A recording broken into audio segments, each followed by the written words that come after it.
The reason compliments have so much power is because we receive so few. And I always say, look for the good parts, even if you have to squint, but just have that tone every day. And it's not a false positive. People who complain about someone being toxic positive, it's just people who are toxic negative. You just make them look so they don't like it. But it's just compliment people. That's how you get people. You reinforce them. You provide a direction. You make them feel valued. You make them feel important. Confidence is the most valuable gift a leader can give their teachers. And confidence is the most valuable gift the teachers can give the students. Just make people feel important because they are important. And one way to make them feel important is just help them get better. Those are the things, in my mind, every leader can do from the very beginning. And then we go from there.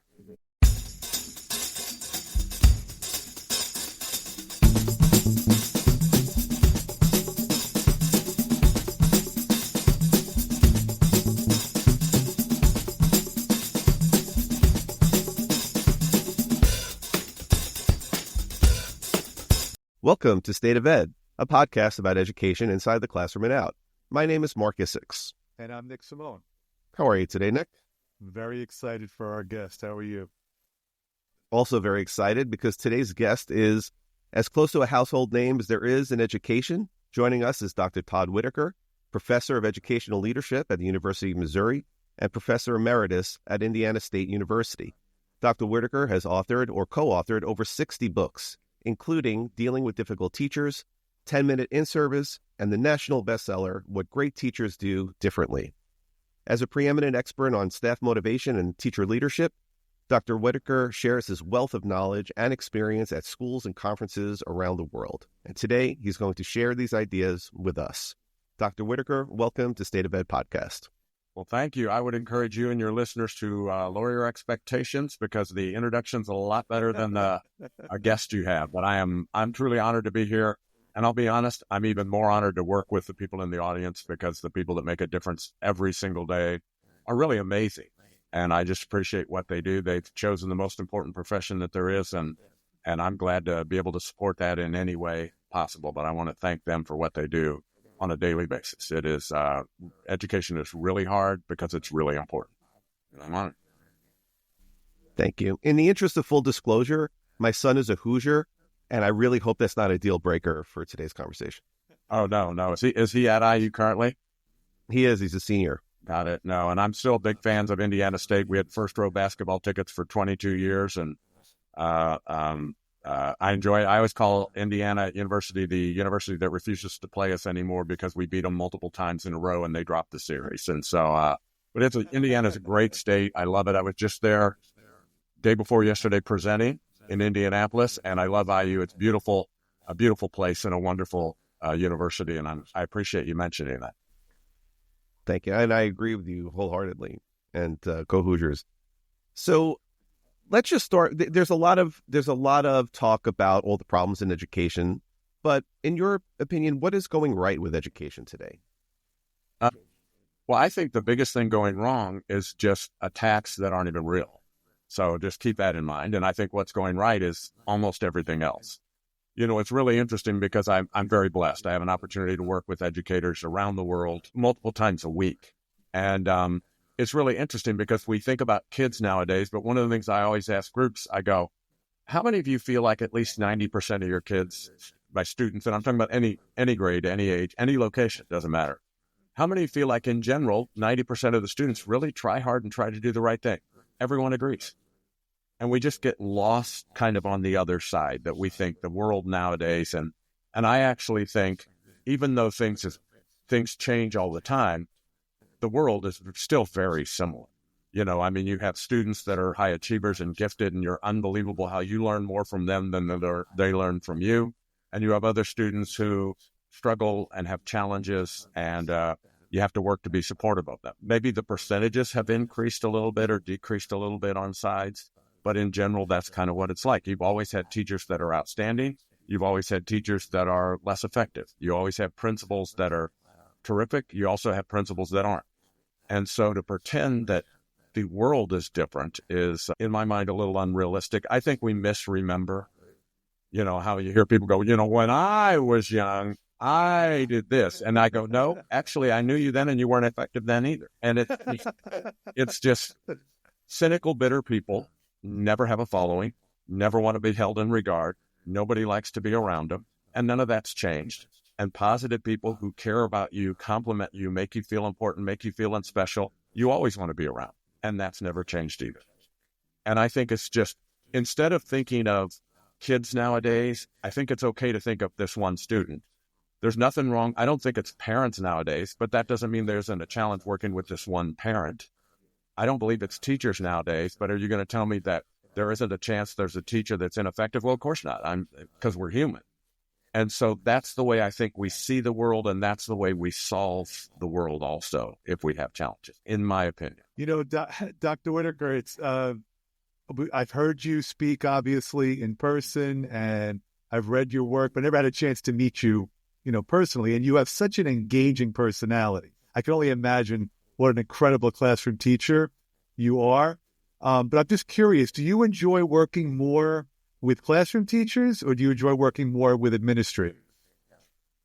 It's really both. I think that I'm very blessed. I spend about half my time with each. I love working with people. I think it's really fun. Administration may be a little closer to my heart, but they're both very, very important. And so I really enjoy both. Yeah. I always say if the group's big enough, somebody will think I'm funny, and usually we're like 2 people short. But I enjoy each, because each one has their own impact and in significant ways. I mean, when you started teaching, when did you think you would go into administration? I don't know. I started on my master's right away, but a lot of that's salary schedule and that kind of thing. And I became a high school principal at 25. And wow. And I was a high school principal in a small school, and I was varsity boys and varsity girls basketball coach. And before that, I was a math teacher basketball coach. And so I enjoyed that. For me, it's also just hopefully expanding your impact. I actually quit law. My undergraduate was business administration, and I was in law school. And I quit law school to become a teacher. And I wanted to make a difference. And then I became a principal because I was hoping to make a bigger difference. And then I went to university and worked with people becoming teachers and principals because I hoped to make a bigger difference. Whether I have or not, I don't know, but that's kind of my life. And that's one of the things I most enjoy about education. It's a bunch of people who have chosen to influence the world. Wow. And their job's Mark, important. I just have to ask one more, then we go back to education. Which team was better, the boys' team or the girls' team? Well, if they played each other, I know which one it was. They were both. I love working with both. It's a completely different puzzle to solve, but I enjoy that. The boys are mad at each other because they won't pass you the ball. The girls are mad at each other because you looked at a guy that they like, And it's a generalization. I don't quite mean it in any way that's biased, but they're both absolutely a treat to work with. I love working with men's and women's sports and that. So that's great. Yeah. What lessons did you learn as a basketball coach that informed the kind of building leader that you became? It's really funny. Probably one of the things that I try to have as one of my cores is teach, don't tell.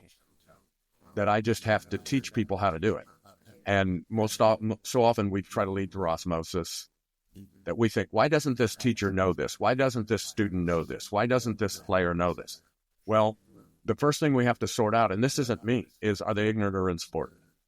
And we almost always think people are insubordinate, and they're almost always ignorant. And ignorant doesn't mean unintelligent. I don't mean that in a put down in terms of intelligence. It's just no one's taught you how to do this. And once I teach you how to do it and you refuse to do it, now I know if you're ignorant or insubordinate. But if I don't teach you how to do it, then what happens is I don't know if you're ignorant and insubordinate, if this makes any sense. And I think that's the core, is teaching people how to do things. Think about basketball players. They want to be good. Everyone. You're not playing basketball because you don't want to be good. And one of the lessons that I've always carried forward, and this sounds kind of funny, I had a teacher that was not a very effective teacher, and she was a track coach, and she was not a very effective track coach. And every day at practice, she'd yell at the kids, run faster. And I talked to her about the fact that I think those kids run about as fast as they know how. Because, see, it benefits them to run fast. And if you could teach them how to run faster, I think they'd do it. But if you tell them to run faster, I don't think they're ever going to just figure it out on their own, because the people that can figure stuff out on their own have already figured it out on their own. It's like, just think about this. Do you ever been in a school where somebody told people to raise their test scores? Okay. Well, if you've ever been told to raise your test scores, I have a question. How many of you have been holding back on that? How many try to keep a little slack in the line when it comes to your test scores?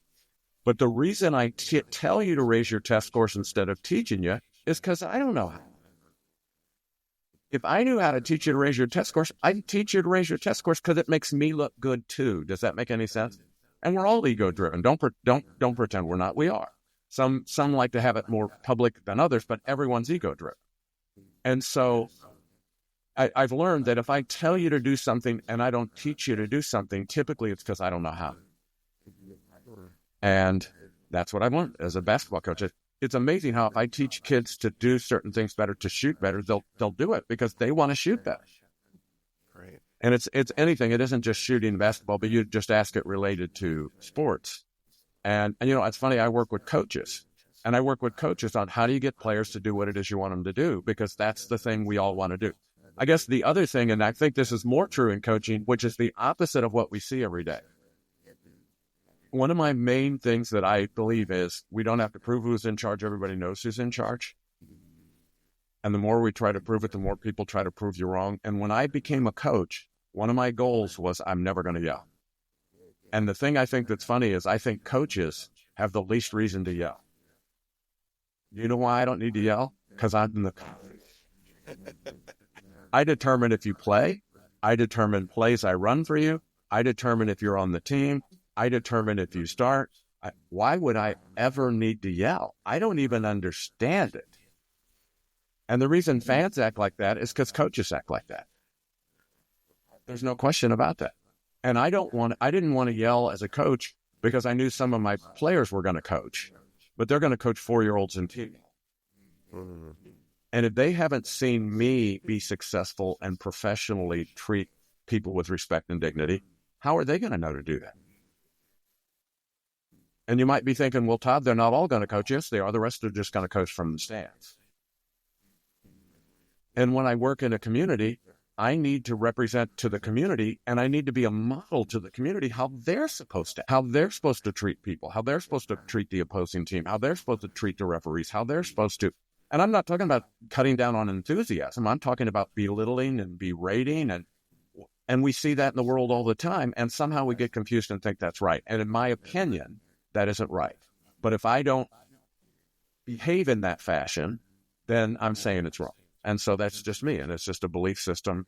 And, I think you have to lead your belief system, whether as you're a basketball coach, whether you're a teacher, whether you're a principal, whether you're a parent, or whether you're a human. I just think you have to do it. So I always say all my books are about life. I just pretend they're about education. That's a great line. So, but I may not do it, but that's what I try to do, if that makes sense. Nick is a longtime varsity basketball coach, so I'd love to hear Nick's reaction to everything that Dr. Whitaker just said. And I agree with every single thing. I love the line about not having to yell. That's just a very powerful I statement. used to tell my players, and this will sound so funny, and I would say it to varsity boys, varsity girls, junior high, elementary, anything. Literally stuff like, if you lose I'm going to gender incorrect, but if you lose your man again, you're not going to play again the rest of the quarter. And I only have to say it once. Right. I have to say it to one player once, and everybody else hears it too. And I'm not trying to prove a message. It's just, but I don't lose control, and you're never going to play again the rest of your life, because then I didn't follow through. But if I say if you lose your man again, you're not going to play again the rest of the quarter, all I have to do is do it once. I'll give you one quick recent story that I think it kind of reflects what you were saying about teaching kids how to do certain things. The last team that I coached, the couple of kids I keep in touch with, and one kid who was a very, very good high school basketball player, but he was a college baseball player. We went to his college basketball game the other day, so we're both in the stands. And he said to me, Coach, he goes, you always used to tell us, blitz the screen, blitz the screen.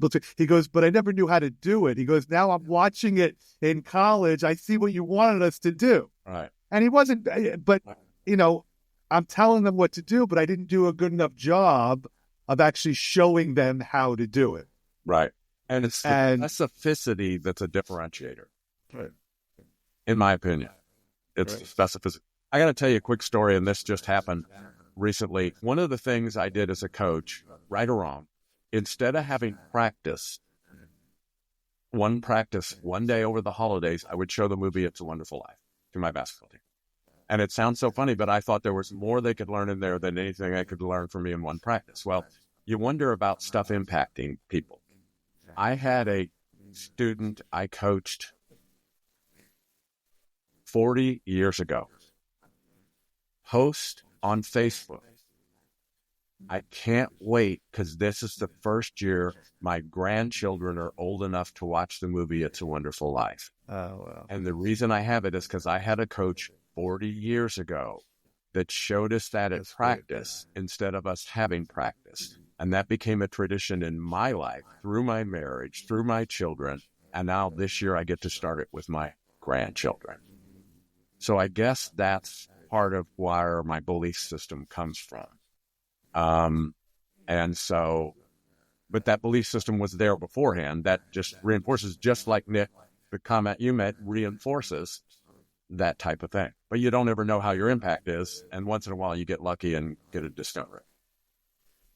Yeah, that's an amazing story. And, and then, to transition back into like the education world, it's the same thing with teachers who get frustrated. And Mark says this all the time, just because I showed you something on the screen doesn't mean you're actually understanding it or learning it. And teachers will get flummoxed by, but I taught them, the Monroe Doctrine. They copied it in their notes. How did they get that question wrong? And I think that gets to the essence of what you think great teachers are doing differently. Yes. Right. So, and I'm going to use a quick example, and I'm going to use a hillbilly term, secretary. Okay? A principal who's new to a school, they don't have to be a new principal, but new to their school. Did you know the secretary wants to know how they want them to answer the phone? Until they answer the phone. Then they don't want to know how you want them to answer the phone. And it's the difference between establishing expectations and correcting behaviors. And what's really strange is we're afraid, if we think it's an insult to a secretary to share with them how we want them to answer the phone. But what's strange is the better they are, the more they want to know. Because if the secretary's outstanding, do you know what he or she's thinking when the new principal comes in? Give me a challenge because I'm the best secretary you've ever had. Please let me show you that. Give me the opportunity to show you that I'm better than anybody you've ever worked with before. And you know what? When I teach them the first day how I'd like them to answer the phone, they'll never botch that up the rest of their time. But if I wait 2 weeks and then tell them I'm correcting their behavior, and 17 years later, when I go to their retirement ceremony, they go, I love working with you. My biggest thing was I still regret the first 2 weeks I didn't answer the phone correctly, because that's the way high achievers think, if that makes any sense. Yes.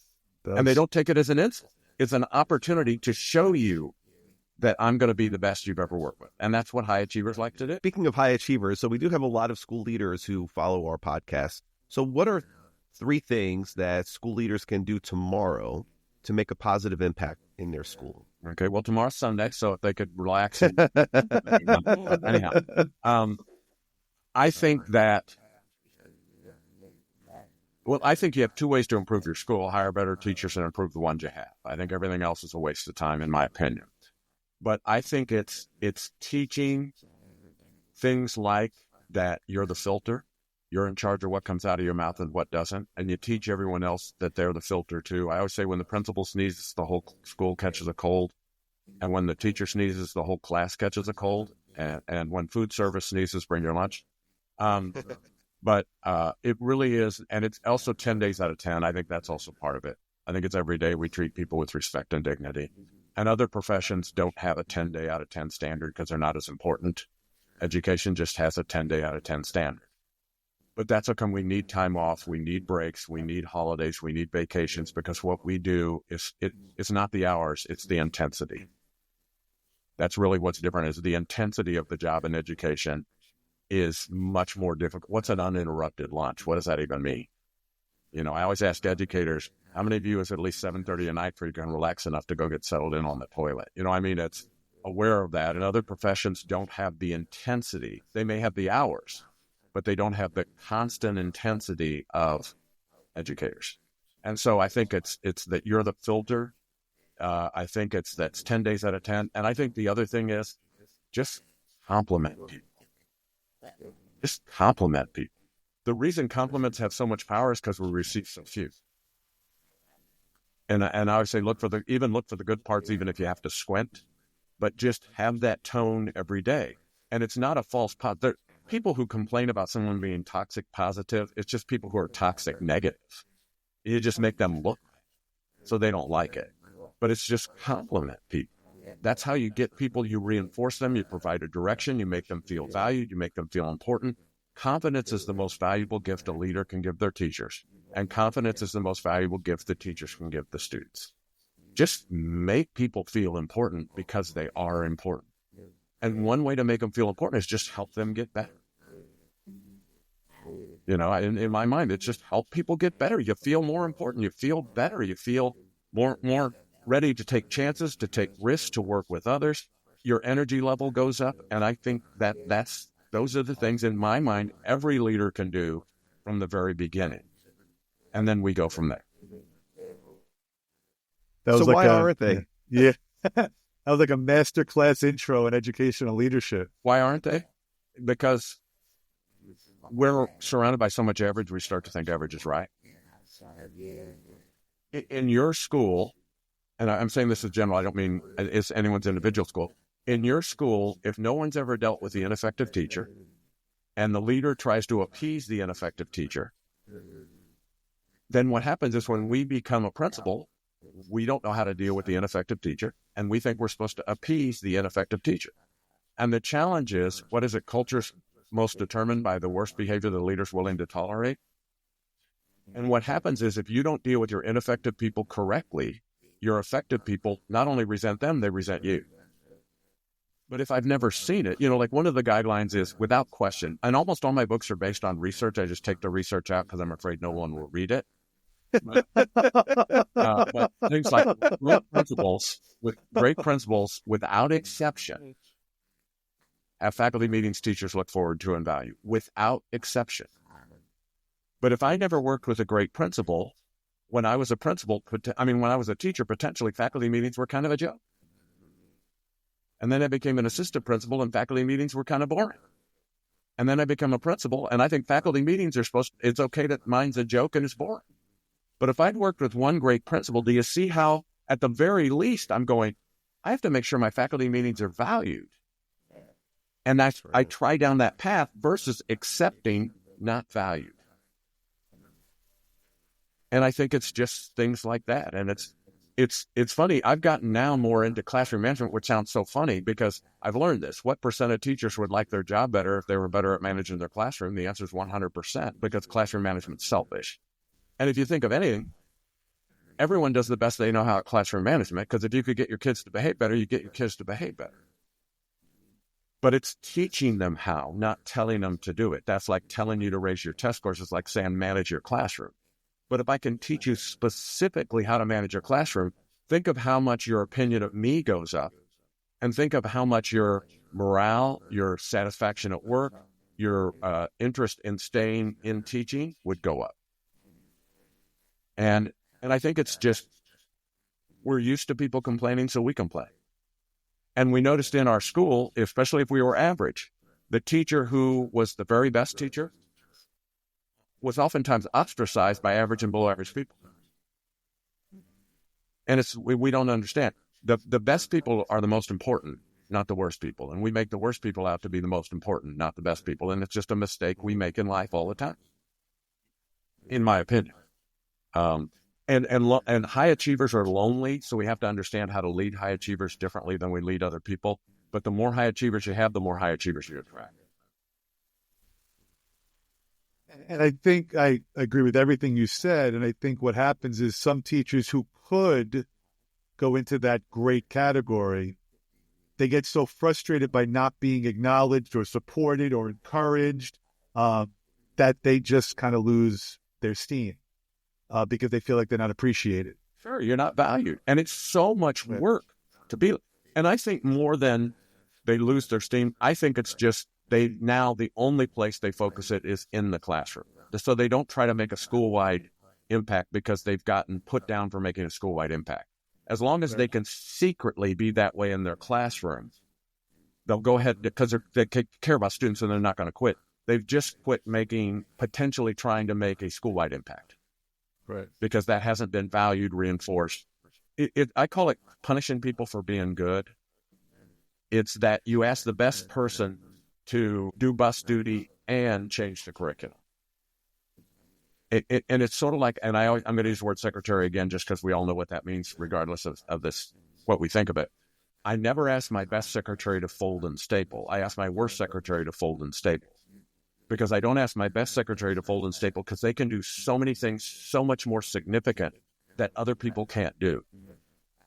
But if I don't ask my worst secretary to fold and staple, they don't do anything. And then my best secretary has to do these things and fold and staple, if this makes any sense. So the same way, I delegate and all my teachers are involved. I just have to put the importance of the task with the importance of the person. I always say the problem isn't that we ask ineffective people to do important things.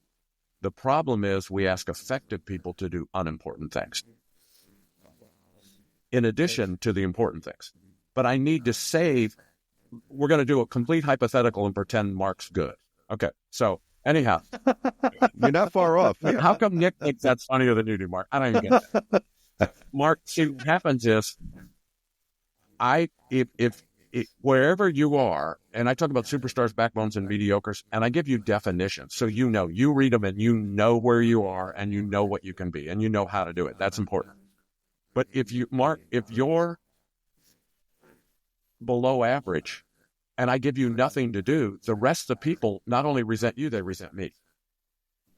But I can't ask you to realter the math curriculum if that's not your skill set.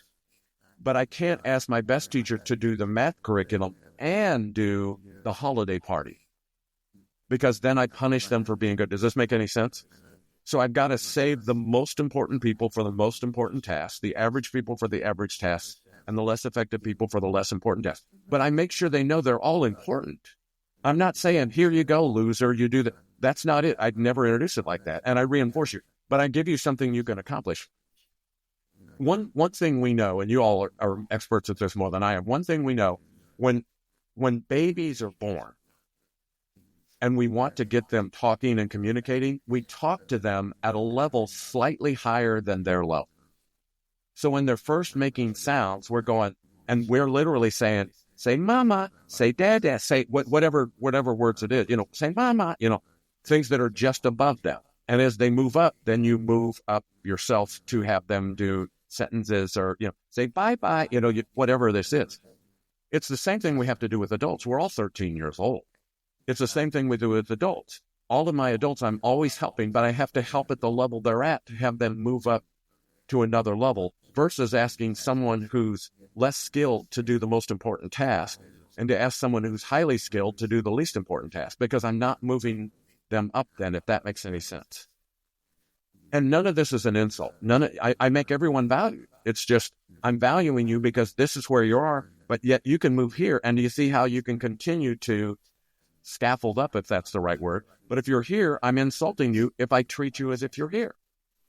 But I have to have the confidence to differentiate between people versus blanket monkey people and just throw the same thing on everybody.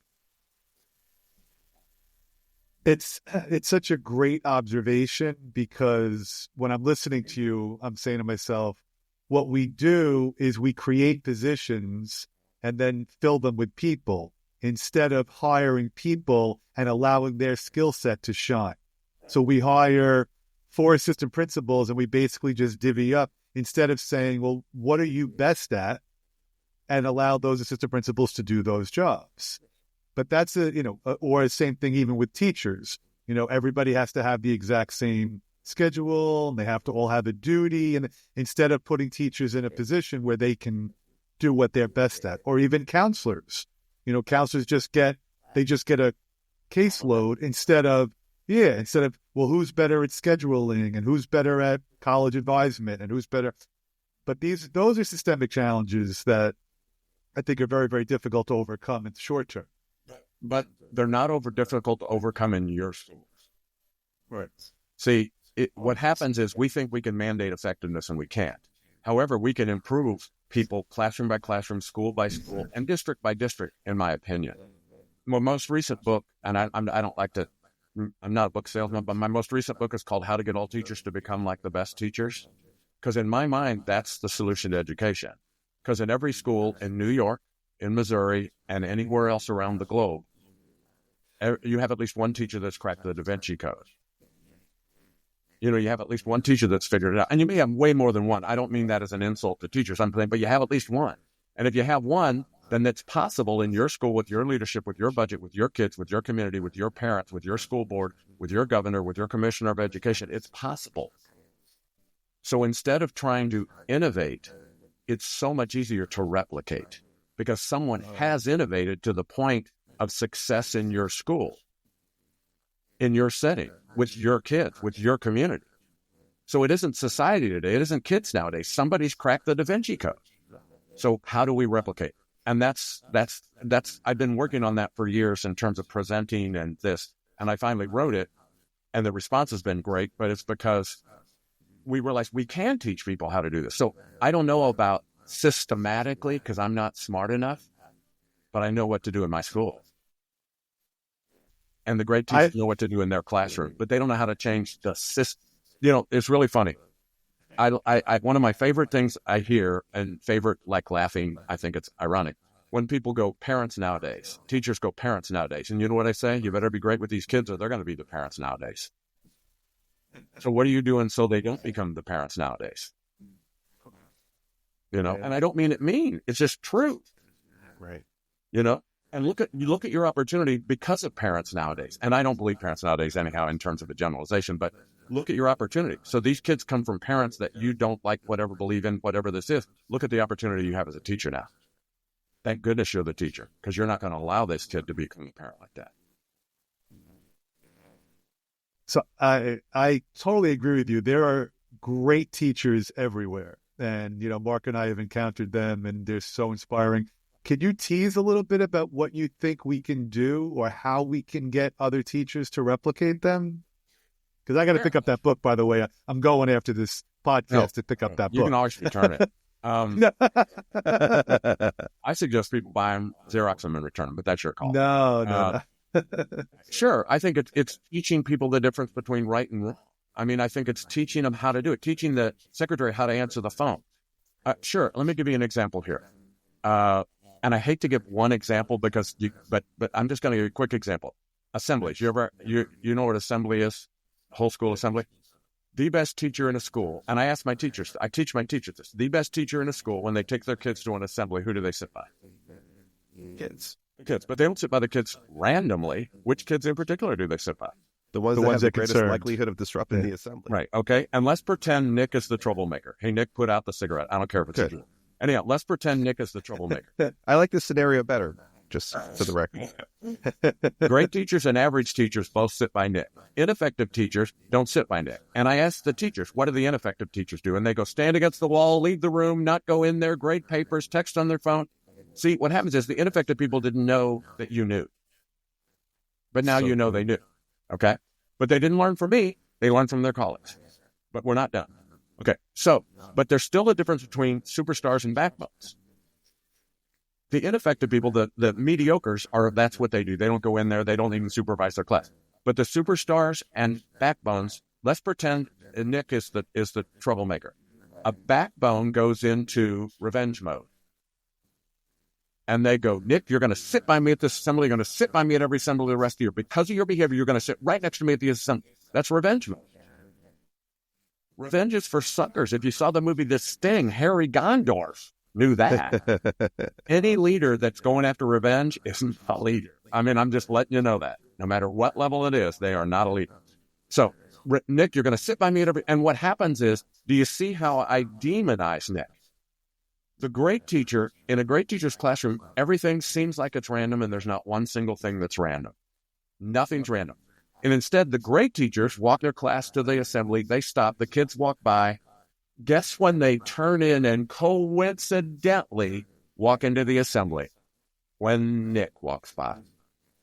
And the great teacher goes, we get to sit by each other again. This is the third assembly in a row. I remember the last one, the birds of prey. Ever since that, every night I dreamed they swooped down and just took you away. That's what I dreamed. They just swooped down. Well, we're going to sit by each other again. And what happens is the great teacher does it in prevention mode. The great teacher looks out the windshield. The ineffective teacher looks out the rearview mirror. The great principal looks out the windshield. The ineffective principal looks out the rearview mirror. The great parent looks out the windshield. The ineffective parent looks out the rearview mirror. The great politician looks out the windshield. The ineffective politician looks out the rearview mirror. So what's happened is every teacher thinks they're right because we let people student teach with average teachers. And we assign them average mentors. So how on earth are they supposed to know how to be great if you, the principal, gave them an average mentor and let them student teach with an average teacher? You ruin their career. And what happens is once I teach my teachers this, but I teach them before the assembly because I don't want revenge. I want prevention. I teach them before the assembly. And now do you see how, Mark, you know what great teachers do, you know what average teachers do, and you know what ineffective teachers do. So now, Mark, you're completely in charge of which one of those categories you want to be in. However, if you're one of the ineffective people standing against the wall, I'm going to deal with you. But I'm only going to deal with you as an individual. I'm never going to talk about it again with the faculty. That's called a blanket monkey. Instead of me dealing with you individually, Mark, I throw it on. You ever seen a principal talk to all the teachers about one teacher? And good people, hey, sometimes some of you are coming late. Sometimes some of you, who's offended? The good people. And you know what they're thinking? What are you talking to me for? She's not even here yet. You know, I mean, it's understanding this. Because if I'm someone and I've only worked with average people, I think average is right. And I've seen my average superintendent blanket monkeyed the principal. Some principals have not turned in their reports yet because the average superintendent got blanket monkeyed by the State Department. And then the average principal blanket monkeys their teachers and says some teachers have not turned in their grades yet. So how do we get out of that cycle? Well, it's individually we teach people. That's come I write books. So you know exactly what to do. I'm not trying to be cute or funny. It's just so you know exactly what to do. With difficult parents, I need you to know how to start the call. I give you the words. I don't want you to have to think of it. I give you the words. And if you have better words, use yours. Don't use mine. I don't mean it like these are perfect, but they'll work. I teach you when you meet with a parent where to sit, how to start the meeting. What if they say this? What if they say this? What if they say this? What if they go off task? How do you refocus on the future? What stem do you start with? Every phone call you make a parent, start with the exact same stem. Don't start some with good news, good news. Don't do that because it's not that kind of a relationship. It's a professional, caring, loving, kind relationship. And I'm going to treat every phone call like it's a professional, caring, loving kind of relationship. And people will do it if they know how. That it really is. You just teach them. I teach you. I would invite all my teachers to come in and my new teachers come in and listen to me call challenging parents. Because I wanted them to hear how to do it. And I wanted them to hear I'm going to defend them and I'm going to protect them because that gave them confidence. And confidence, as we mentioned, is the most valuable gift we can give. This is just Todd's opinion. But once I teach you, if I teach you something that will help your classroom management and you try it and it works, now you believe in it. Now you believe in it. Now what's weird is you want to know, is there anything else Todd can help? I always start with the points of least resistance, and so often we focus on the points of most resistance. You know what? If you have 40 teachers, my goal, I love to get teachers in each other's classrooms in non-judgmental, non-evaluative ways. So you go in, you're not evaluating others, I get in each other's classroom, because what happens is all my teachers become like the best teachers because nobody steals a worse idea. You know, you don't go in and go, that idea works worse than what I do, I'm going to try it. You don't do that. But what happens is when I talk about this with many principals' first reactions is these 3 teachers will never do it. And my reaction to that is, okay, do it with 37 then. Do it with 2. if two teachers go in each other, and I always start with new teachers and best teachers. The best teachers will do it right. The new teachers don't know it's new. And if two teachers do it and it works, you're better off than if no teachers do it. And you never go from 0 to 10 without going from 0 to 1. And we're worried about 9 to 10, and I'm never worried about 9 to 10. Just think if 37 teachers talk about how great this is, now who's lonely? The 3 people. That's right. Do you think, no, this is just amazing to listen to. You inspire me so much, but do you think the truly greatest teachers are mostly born that way, and then what we should be doing is having other people try to emulate them and get to as far to their level as possible? I think that the best people have more talent than average people, and it applies to everything. We're just blessed they've applied to education. But sure, if I seek out great people, because then they think of it and I don't have to, and I can just copy it. Right. Because I'm a new elementary, I was middle school, junior high, and high school. If I'm a new elementary principal, I know that parent pickup and drop off is like the biggest deal in the world. But you know what I'm going to do? Find the 3 best elementary principals I know and go, how do you do pickup and drop off? Right. And that doesn't mean my school doesn't have a different entrance, a different driveway, a different parking lot, a different whatever. But do you see how their guidance is going to be I'm going to be way closer to the solution than on my guidance. So sure, I think they're better at everything. But I go in a store and a store clerk does something, and they do something spectacular. You know what I think? You ever wanted to be a teacher? And I ask them, have you ever thought about being a teacher? Because it's the same skill set. And you're exactly right. But they've solved it. The best teacher handles, I forgot who was going to the assembly that's a troublemaker, Nick, I think. Yeah, that's definitely Nick, yeah. The best teacher handles Nick correctly. And as a principal, I'm going, wish I'd have thought of that. But I teach my other teachers that. It doesn't matter that I wasn't smart enough to think about it. All I need to do is find out who in my school is smart enough to figure it out, and then teach everybody else that. And I don't say it's me. I go, something I saw somebody do, and I mention the teacher's name if I think that'll help the credibility, but I won't mention the teacher's name if people then are going to want to key their car in the parking lot because they're better than them. And I have to have that delicate balance. But I make sure the teacher knows that it was you that I saw doing that. Because I want them to have that credibility. And eventually in my school, it becomes safe to out teachers in that way because so many people feel so valued, they don't mind. But at the first chance, I'm not going to chance it. But Mark, I'm going to make sure they know it's you, that's who I got that. I'm going to make sure you know it was you I got that from. And I'm going to explain to you why I didn't out you. I just want to make sure everybody does it. And I don't know if there's any chance that puts pressure on you, that makes you uncomfortable because I have no interest in making you uncomfortable. Yeah. And I do think the truly greatest teachers in every building have universal respect. I think that there are teachers. Yeah, I really do. I don't like the key. If they're truly working as hard as anybody, as talented as anybody, willing to do anything, can reach, all sorts of kids. Some of it is just instinct. I think they have respect from everybody. And but I can teach you what their instincts are, so they become conscious to you, and then they will become your instincts too. Yeah, I love that. It's a great idea. It's a great approach to take. So, can you walk us through your interview process and how you find the diamond in the rough? Be sure to catch part 2 with Dr. Todd Whitaker on the next episode of State of Ed Podcast.